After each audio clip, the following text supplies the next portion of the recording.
I'm so proud of you, Lucius. So, how much did we make? This is my business. For every guy Summer ever liked who fans adored, there's always one that made us cringe so hard we wanted to step into the portal gun and stop it from ever happening. And today, we're ranking both sides of that spectrum, from the most loved to the most hated of Summer Smith's love interests. Because if there's one thing Rick and Morty has taught us, it's that falling in love in this family is basically a multiversal curse. Clever twist. I learned from the best, you old fart.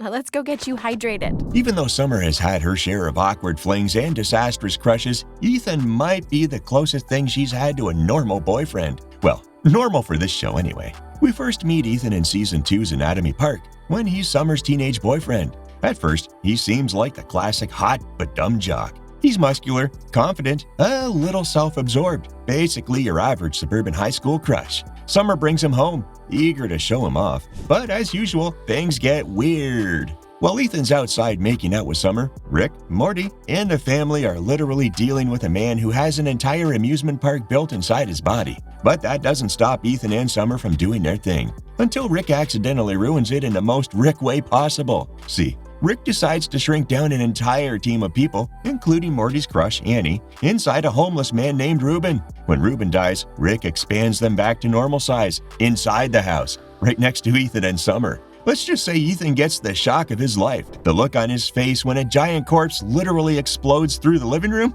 Priceless. After that, Summer's relationship with Ethan quickly unravels. She tries to defend him to Rick, but the old man doesn't care. And when Rick decides to use Ethan as the host for his new anatomy park, well, let's just say their relationship ends in the most disturbing way imaginable. Rick literally shrinks Ethan down and traps him as a living host body for the amusement park. Yeah, that's right. Summer's ex-boyfriend becomes a human Disneyland. And while fans still remember Ethan as one of the few people who genuinely liked Summer for who she was, Rick's solution sealed his fate.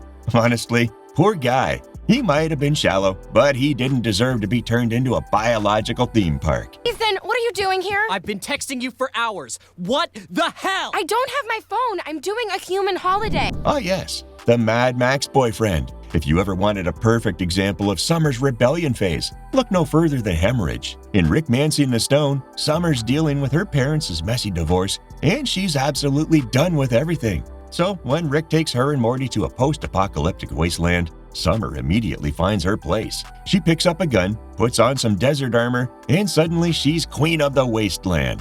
Enter Hemorrhage, a muscular, masked warrior who's basically what would happen if Bane and a paintball player had a baby. Their relationship is built on blood, violence, and gasoline. Seriously, their first date involves chasing down raiders and killing people together.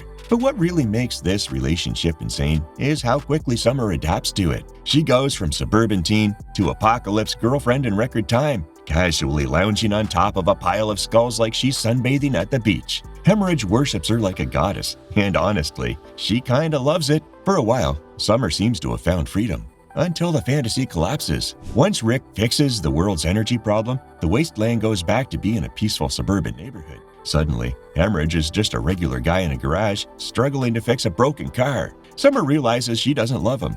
She loved the chaos. Their breakup is quick, awkward, and kinda hilarious. He takes off his helmet to reveal a totally average face. Like just a guy. No scars, no edge, no mystery. Just some dude named Jeff, probably. And in classic Summer fashion, she doesn't sugarcoat it. She dumps him and leaves, saying what we're all thinking. Wow, this got lame real fast. Hemorrhage might have been a fun fling, but let's face it, he's one of Summer's worst picks. The guy literally represented her trauma, and once she grew past it, he had nothing left. I didn't expect you to have a mustache. You hate it. No, I like it. I guess, how do I explain this? You remember Toby Matthews, the bad boy from Season 2 who broke every high school rule in the book? He's not a big recurring character, but his small role left a big impression. In the Whirly-Durly conspiracy, Summer goes through a breakup with Toby and spirals hard. She's devastated, even though he's clearly not worth it. Morty tries to comfort her, but Rick takes it upon himself to fix her problem using sci-fi. He literally builds a ray that can morph people's bodies to reflect how they feel on the inside. And when Summer uses it, she turns into a giant, monstrous version of herself, like Godzilla-sized, stomping through town while crying about Toby. What makes this episode so funny and kinda sad, is that it perfectly captures what teenage heartbreak feels like. You feel huge, ugly, emotional, and completely out of control. When Rick and Morty shrink themselves down and enter her bloodstream to fix the emotional damage, they discover that Toby isn't even worth the meltdown. He's just another clueless teen who doesn't realize how deeply he hurt her. But at the end of the episode, Toby shows up, flowers in hand, begging for another chance. Summer doesn't take him back, but she does smile, clearly having grown stronger. It's one of those moments where you realize how much she's matured. And for fans, it's a rare glimpse of vulnerability from her. Toby might not be the best guy, but his episode gave us one of the most emotionally relatable summer arcs in the entire series.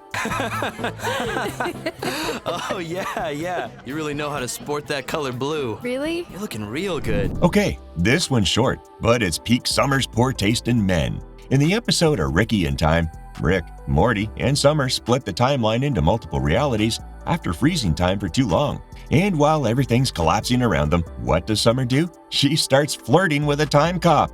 Yeah, while they're being hunted by temporal agents for breaking the laws of physics, she tries to charm one. It's literally the worst timing imaginable. To be fair, this isn't exactly a relationship. More like one of those "this is why I have trust issues" kind of crushes. Still, fans couldn't help but roast her for it. Even Rick calls her out mid-chaos, basically saying, "Summer, you're flirting with a space cop while the multiverse is breaking." Sometimes her self-confidence gets her into ridiculous situations, and this was definitely one of them. Take off your collars! What? What the hell are you doing? Good question. I suppose the answer is... Believe it or not, one of Summer's most wholesome crush moments comes from a weirdly sweet subplot in Total Recall. When a parasite that implants false memories invades the Smith house, the family starts believing that random people have been in their lives forever. That's when Summer remembers her sweet, wholesome friend from school, a guy who supposedly always had her back, listened to her problems, and stood by her through everything. He's kind, funny, a little awkward,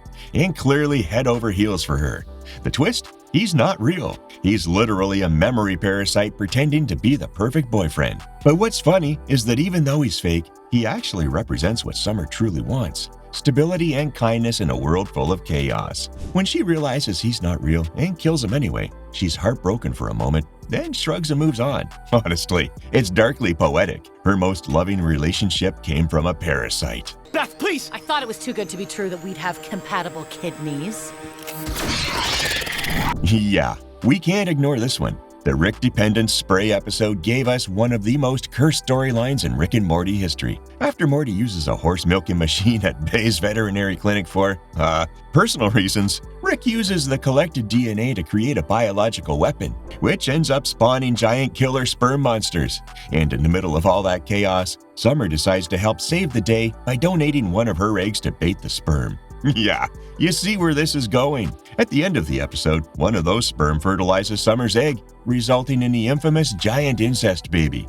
And it's as horrifying as it sounds. Fans absolutely hated this storyline, not just because it's gross, but because it completely derailed Summer's character for a bit. She went from smart, sarcastic leader to part of the weirdest subplot in the show's history. It's not technically a love interest, but it counts. That baby exists because of her. Dada! Domination! Dada? Destruction, domination. In the ABCs of Beth, we see a different side of Summer, one that's confident and secure in who she is. She's not chasing anyone or trying to prove herself. She goes on a low-key date with a classmate from school, and for once, it's totally normal. No space aliens, no death traps, no magical dragons, just an awkward teenage hangout. The date doesn't last long, but the way it's shown is refreshing. Summer doesn't try to be someone she's not. She's funny, direct, and completely comfortable in her own skin. It's the kind of moment fans love for her, when she's grounded, human, and relatable. Doo-doo butt. Doo-doo butt. No.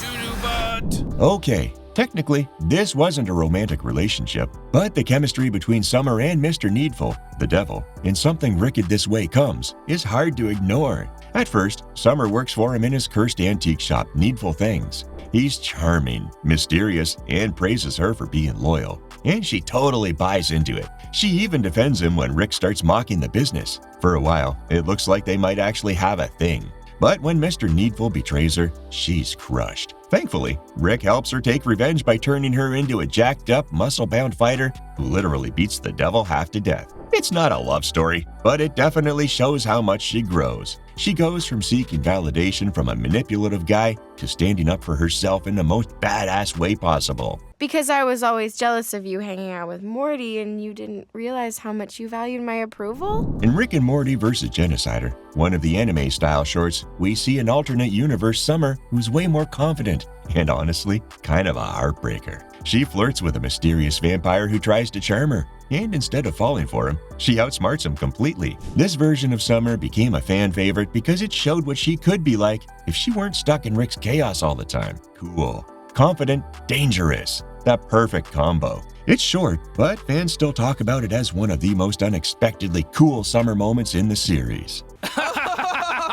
Oh, Summer. It's just Rick in a younger body. If there's one big takeaway from all of Summer's romantic arcs, it's that her best moments come when she's alone, standing on her own, not trying to impress anyone. Whether she's leading a Mad Max army or helping Rick con the devil, Summer proves she's more than a sidekick or love interest. She's one of the most self-aware characters in the show. Someone who grows from insecure and jealous to independent and powerful. In a universe filled with dysfunctional relationships, she might just be the only Smith who's figured out that self-love is the only thing worth chasing. And that's every loved and hated relationship from Summer's chaotic dating history. From wasteland warriors to cursed shop owners, she's had quite the multiversal lineup. Which of Summer's relationships do you think was the best? And which one made you facepalm the hardest? Let me know down below. And don't forget to check out our next breakdown of most loved versus hated Rick's love interest next. Because if you thought Summer's love life was a mess, wait till you see Rick's. Some adapted to the new truth, and some chose to huddle near the boomy holes,